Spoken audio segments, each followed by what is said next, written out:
Good morning, everybody. Thanks for coming. And thank you all for being on the panel. So let's first start. Let's start all the way down. Please introduce your organization and how it impacts the unhoused population in Los Angeles. Thanks, Kevin. It's wonderful to share the stage with everybody. Good morning, everyone. Good morning. I'm Esme Gonifer, Dr. Esme Gonifer. I'm an internal medicine physician and also the deputy mayor for homelessness and community health. I, as a physician, view the unhoused population here in Los Angeles City as my patient population. And so does Mayor Bass, who's also a former healthcare provider. You all, as residents and care providers here in Los Angeles, understand the crisis that we're facing. You know, on day one, Mayor Bass came into office and declared this an emergency. And she did so in a way that brought all stakeholders to the table. County, all of the city departments, all of the nonprofit organizations to address this issue with urgency. Because that's what the unhoused population deserves. Our Office of Housing and Homeless Solutions is made up of a number of teams that work to bring Angelenos indoors quickly and urgently. We work to make sure that they have the services that they need, to make sure that they're healthy and well once they come indoors. And so that when a permanent home becomes available, which our team is actively working on making sure we have more affordable housing, they can actually stay there.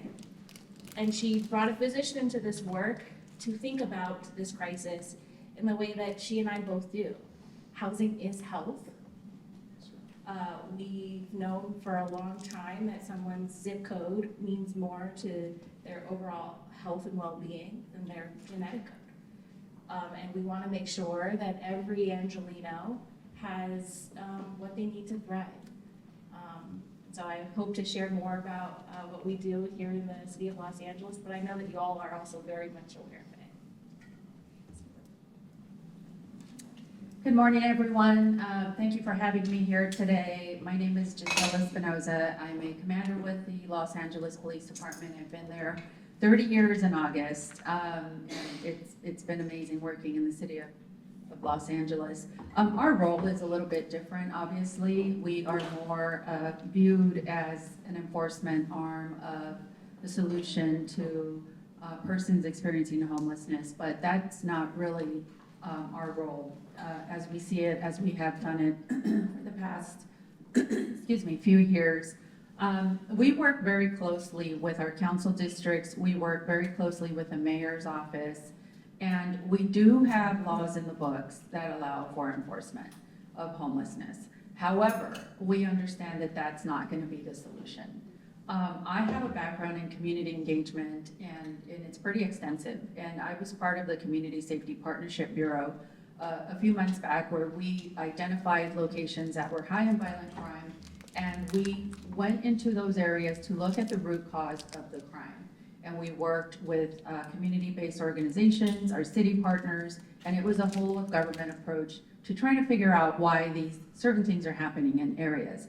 So we did that by building trust and engaging the community and kind of building capacity so that they can help be leaders in their own community. So bringing that experience into my new role as a homelessness coordinator, we quickly realized that, you know what, it's about a partnership. It's about working with the council districts and having them triage where they believe is the greater need for resources, for housing. They have access to housing, we don't, but we work hand in hand. We do that at every cleanup, we do that in every operation, and our senior lead officers are very, very well trained in working with the council districts and the mayor's office and really knowing who the directors are of our community-based organizations and service providers. So we have a really good relationship and approach that I like to call a whole of government, because it's not a policing problem.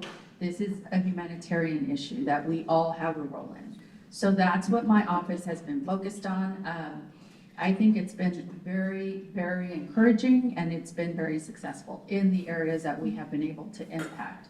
So that's just a very small portion of our global role in that area, because there is a lot of violent crime that we have to mitigate, such as narcotics, human trafficking, organized crime, and extortion. And we are very well aware that a lot of these individuals in the community are extorted from their Social Security funds every month. So my guidance to the remaining command and staff officers of the LAPD is we have to focus on the violent crime aspect of it more so than the people that are sleeping in the street because they don't have a place to go. Because if you have the criminal element surrounding the encampments, it's very difficult for people living in those encampments to have trust that someone's gonna have their back when service providers come in and they have a conversation and maybe they take services. That may not be okay with the people that are exploiting them. And once everybody leaves, they have to be the ones to engage with the individuals that are involved in victimizing the people that are living in the street.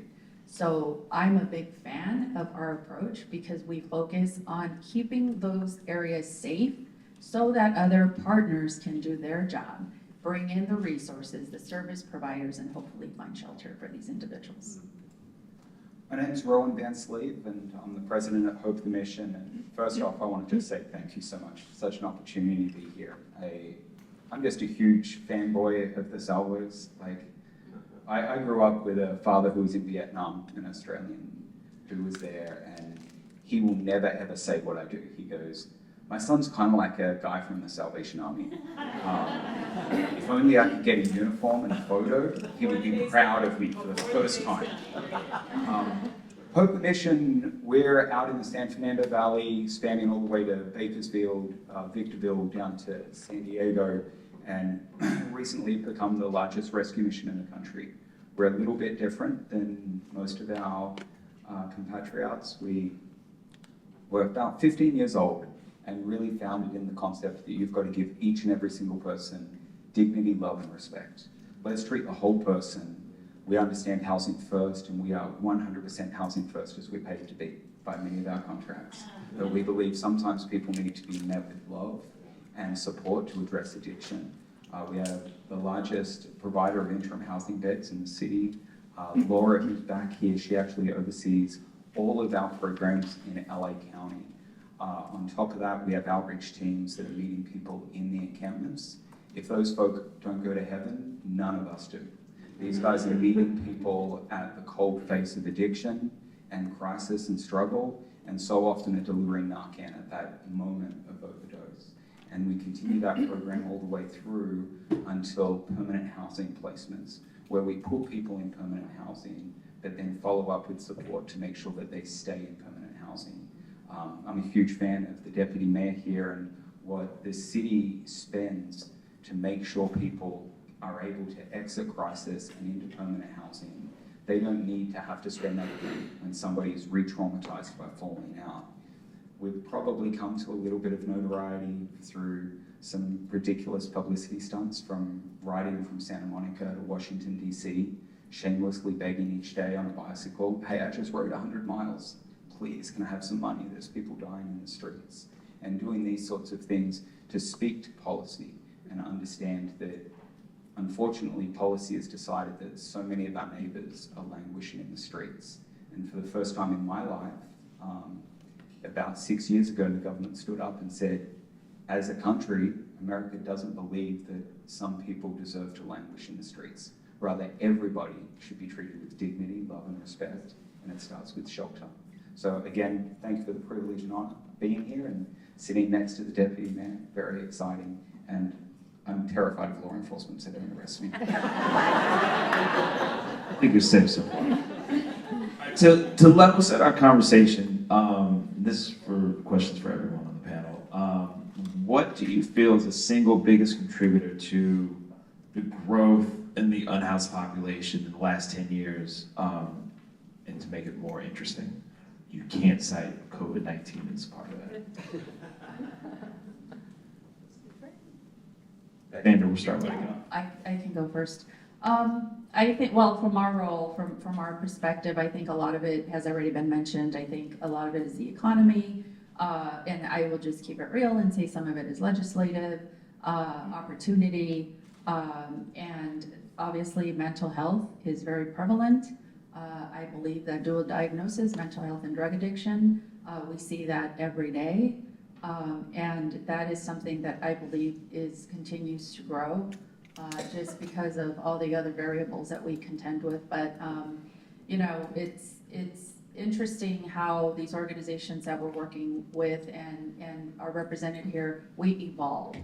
So we don't look at it as a problem that just occurred and now we can't find solutions. So while it is a problem, it's something that we mitigate on a constant basis, and I'm hoping that together, with more emphasis on the emergency, that we can continue to make strides in that area.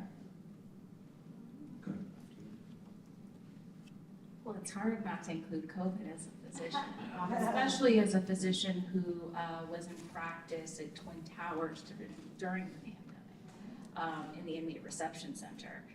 You know, I won't cite COVID as a contributor to the current situation, but actually it was an experience that we all had that sort of exacerbated what we already knew.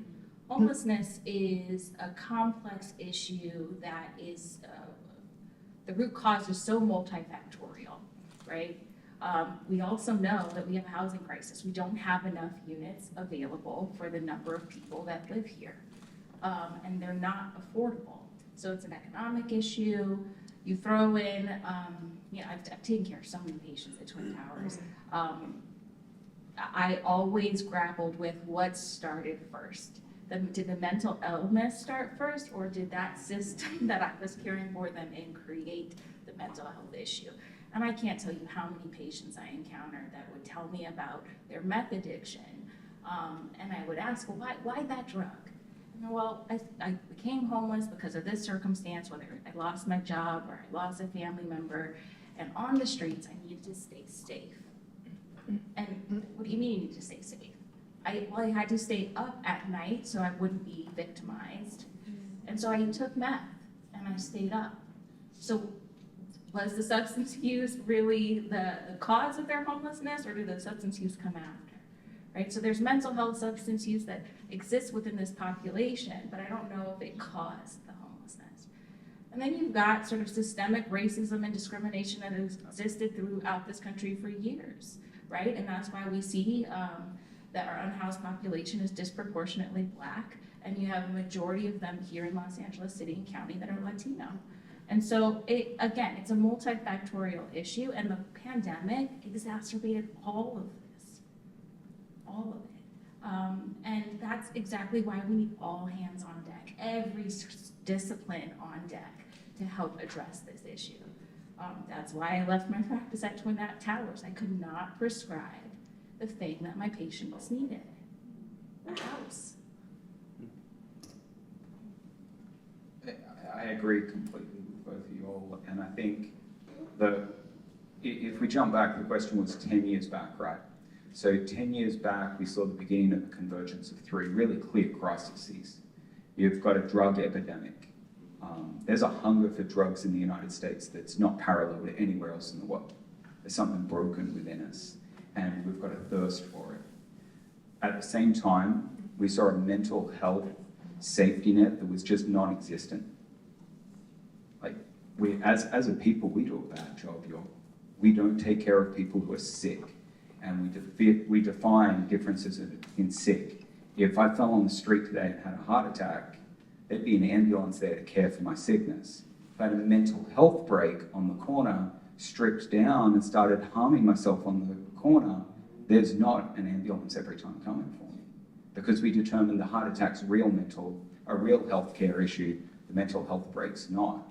And then at the same time, around 2014, we added a housing shortage beyond belief. The Lieutenant Governor, she's come to our site, she's a cool lady. She took a photo with my daughter, so I like her more than everyone else. For those of you who don't know, my daughter's better than everyone else's daughter. But she cited that they're down to building between 80 and 100,000 units right now. So that housing shortage hit this peak in 2014.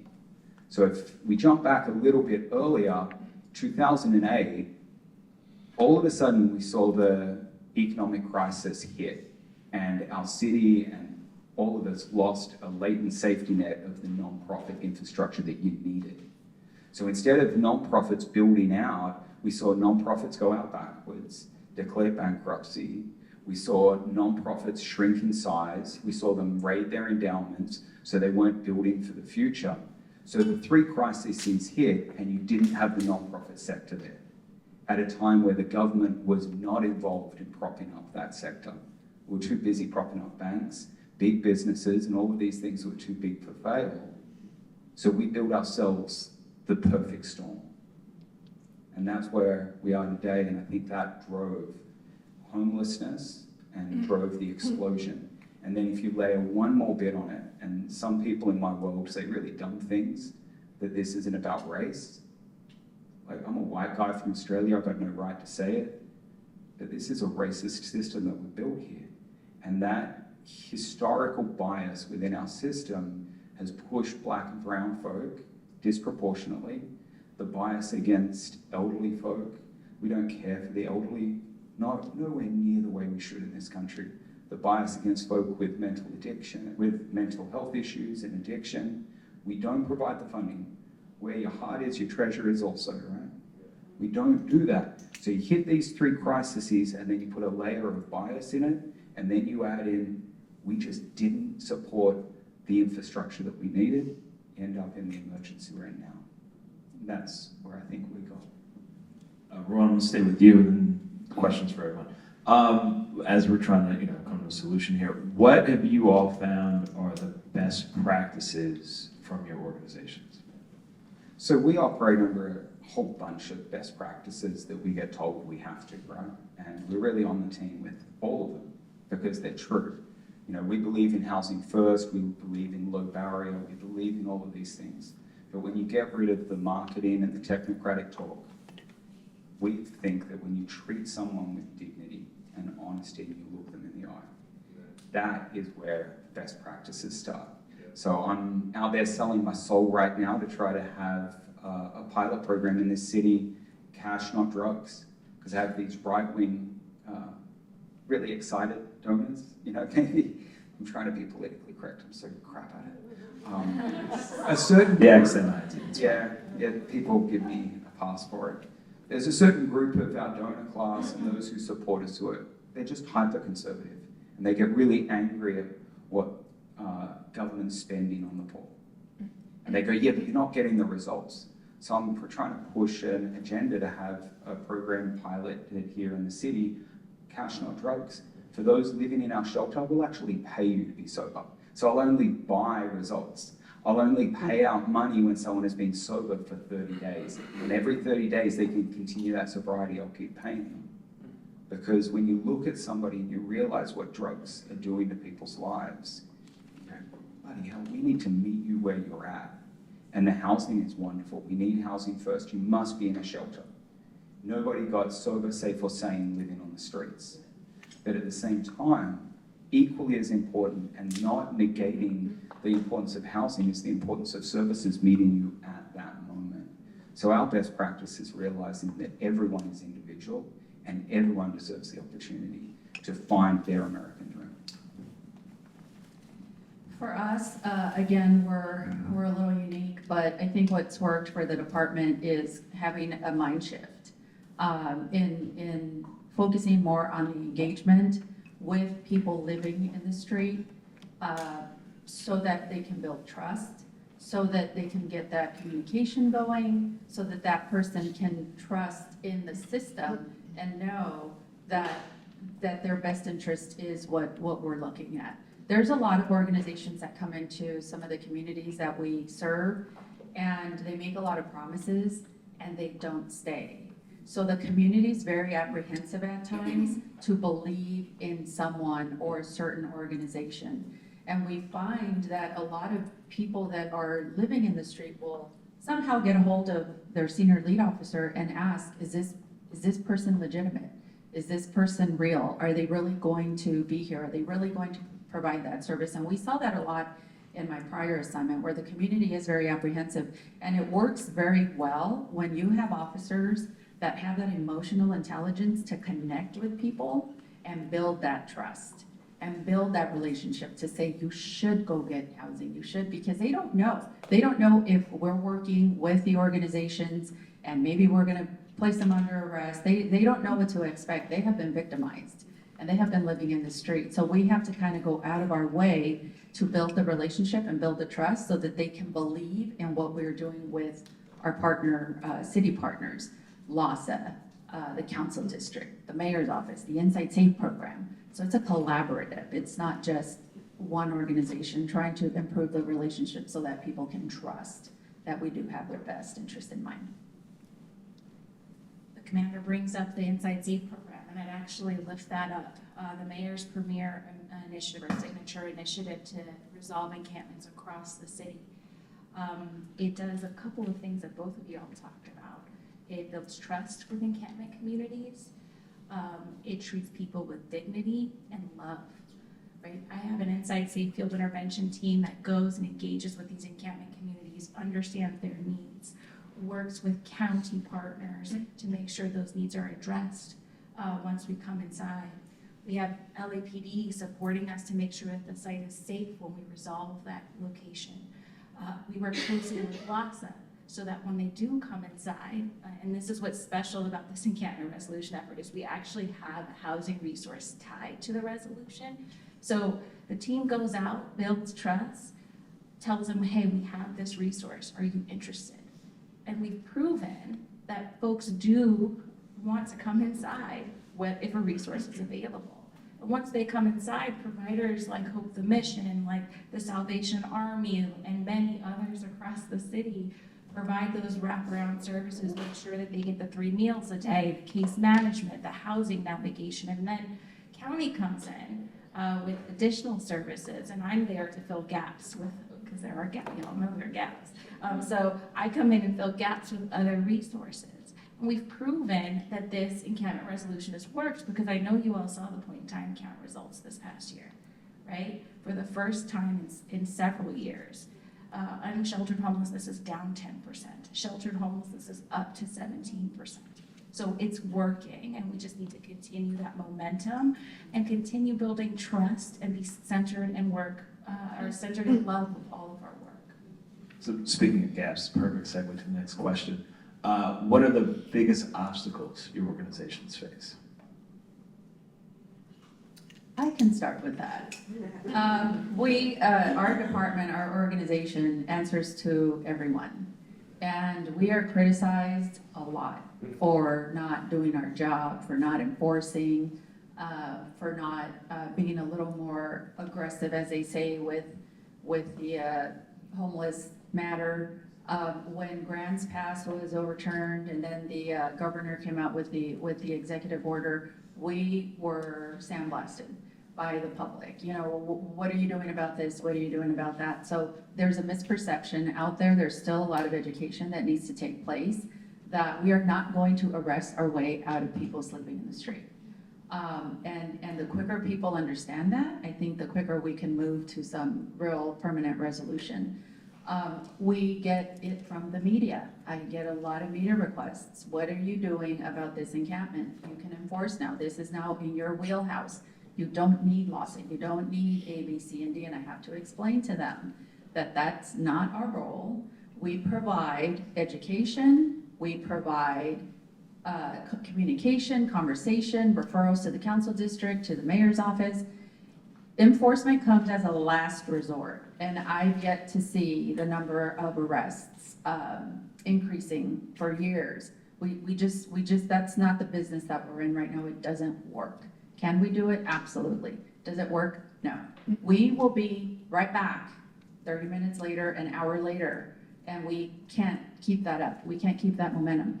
So I'll give you an example. The other day, I received a call from a pretty prominent media station, and they sent me a screenshot of a text.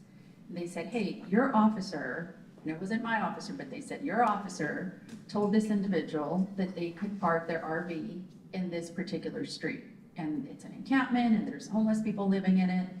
Why are you guys doing that? Like, that's not his job. He should have done his job and done it right. So I asked the producer, I said, well, what do you think the officers should have done? They should have taken the RV and they should have arrested everyone. Okay, where are we gonna put the RV?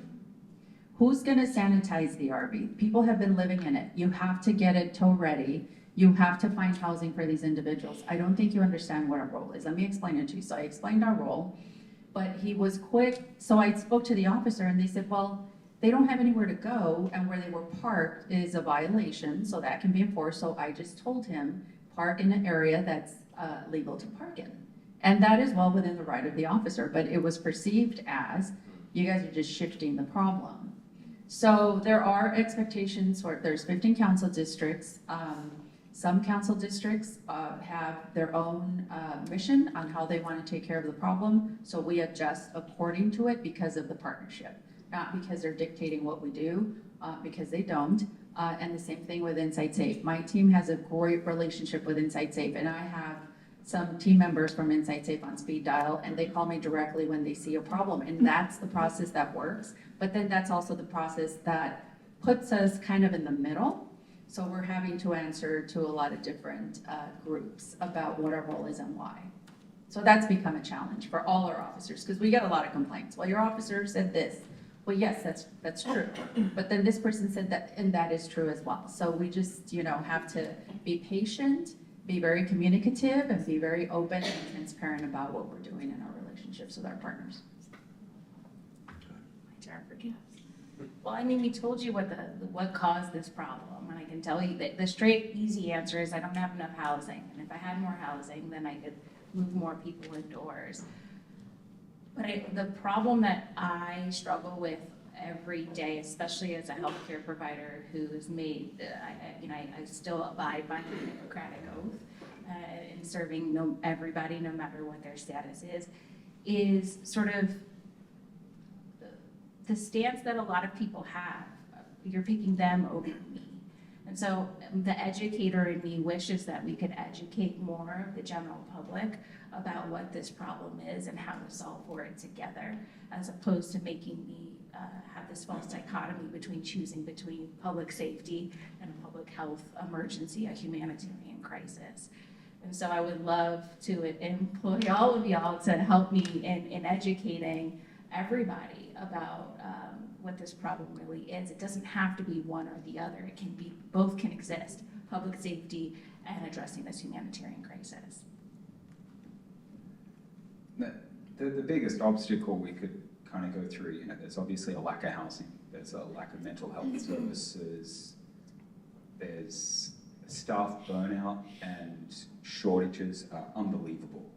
You have people who could earn significantly more working at a fast food restaurant, but they're cleaning restrooms where some woman who's been physically abused is having a mental break, and they go in there day in and day out and clean up after her. There's 100 different giant obstacles, but I think the obstacle that's coming is empathy fatigue. I think voters are getting sick of it. I think that we've spent so long throwing rocks at our politicians and blaming each other, and we've never acknowledged that this is a humanitarian crisis, and that if those who are dying on the streets had a cute little accent, and it's very cute, cute little accent, thank you, a cute little accent and fair skin and blue eyes like me, you'd have the United Nations or FEMA in the street picking people up.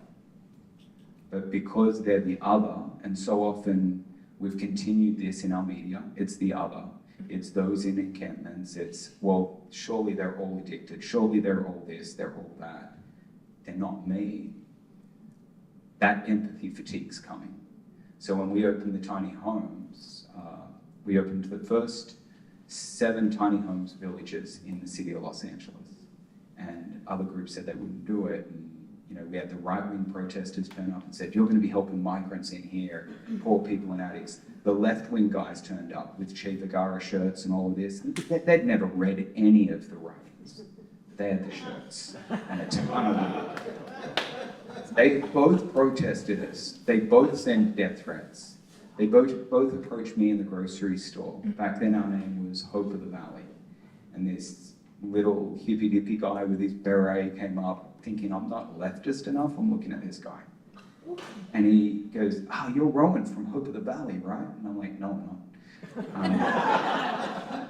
The guy goes, you're not Hope of the Valley, you're the shit of the valley." And he's angry. The biggest obstacle that's coming is we're going to turn on each other, and the worst of America is going to come out. I was with this Indian guy. Like, as a culture, they win on the food.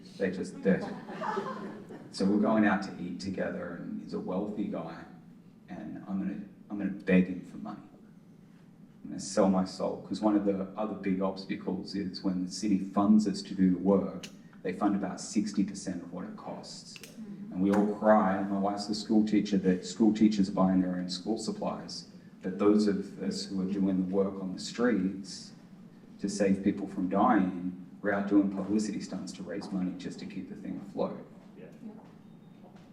But I'm with this Indian guy, and he goes, "See that encampment there?" I'm like, "Yeah." He goes, "How long's that been there?"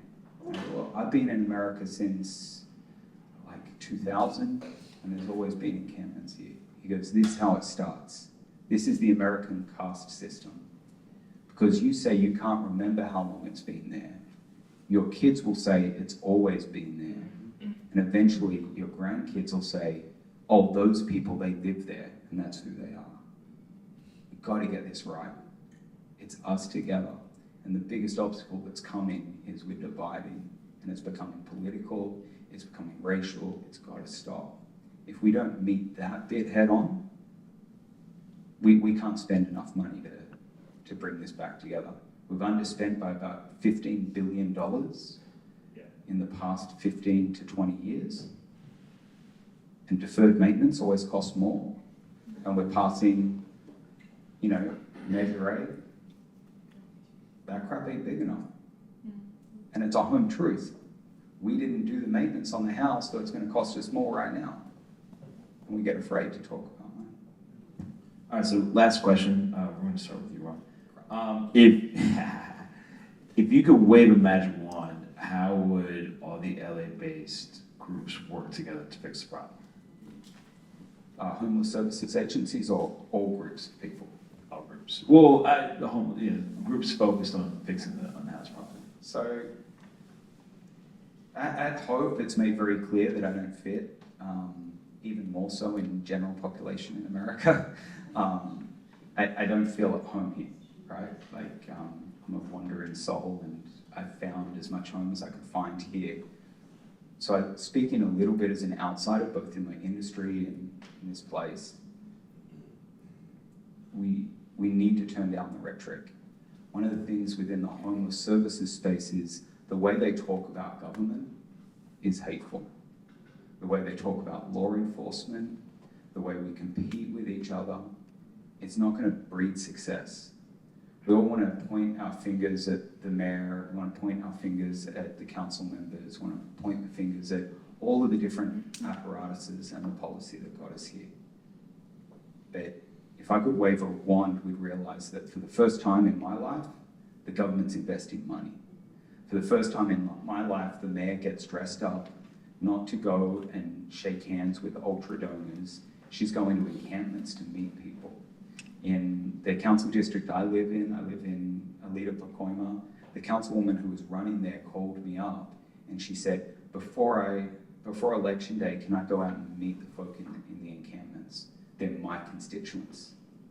I want to know what are their problems. If I'm going to be representing them, I want to understand. And I judged the crap out of her. I really did. I'm like, okay, come out, get your publicity photo, hold a poor person like a prop, put them next to you. Look, am I hurting a poor person? No. Aren't I compassionate? She spent the whole day going in and out, and she's genuinely engaged. John Lee out there, when we had that made-up hurricane thing that we had, right? Freaked the heck out of the people living in one of our shelters. They were terrified because they're struggling with addiction, they're struggling with some mental health issues, and the TV's telling them it's going to be Hurricane Katrina. And these guys are scared. And the council member goes, can I come out? My daughter baked brownies for everyone. I made the council member buy ice cream.